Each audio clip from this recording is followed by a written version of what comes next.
फल मारे छै रे फलन माँ के बेटा खाली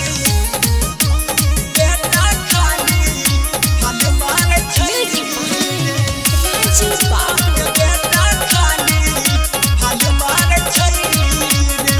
घर में खाई के रोटी चावल गाले ढारे छै रे घर में खाई के रोटी चावल गाले ढारे छै रे फलन माँ के बेटा खाली फल मारे छै रे फलन माँ के बेटा खाली फल मारे छै रे बन के हीरो देके स्टाइल बाले झारे छै रे बन के हीरो देके स्टाइल बाले झारे छै रे फलन माँ के बेटा खाली फल मारे छै रे फलन माँ के बेटा खाली फल मारे छै रे फलन माँ के बेटा खाली फल मारे छै रे फल मारे छै रे फलन माँ के बेटा Mixed by Simran Recording Studio, Mahanar. फल मारे छै रे फलन माँ के बेटा खाली फल मारे छै रे बन के लफुआ घूमई रोजे लई के मोबाइल रे गांजा भंग के नशा में रहै छै नसाइल रे रहै छै नसाइल बन के लफुआ घूमई रोजे लई के मोबाइल रे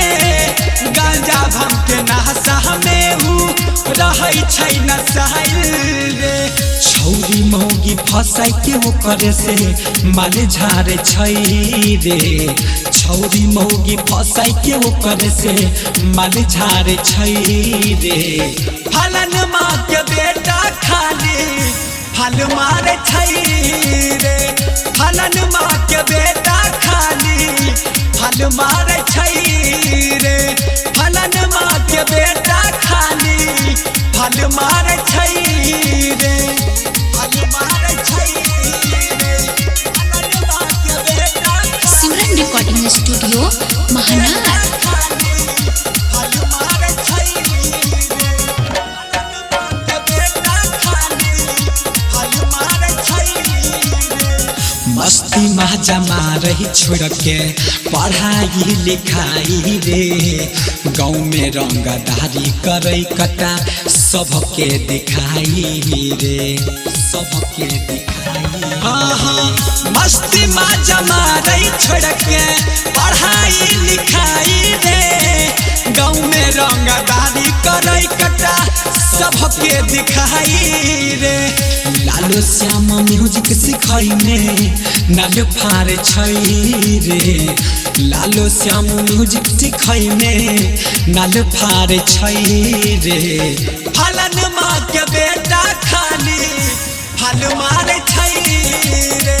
फलन माँ के बेटा खाली फल मारे छै रे फलन माँ के बेटा खाली फल मारे छै रे।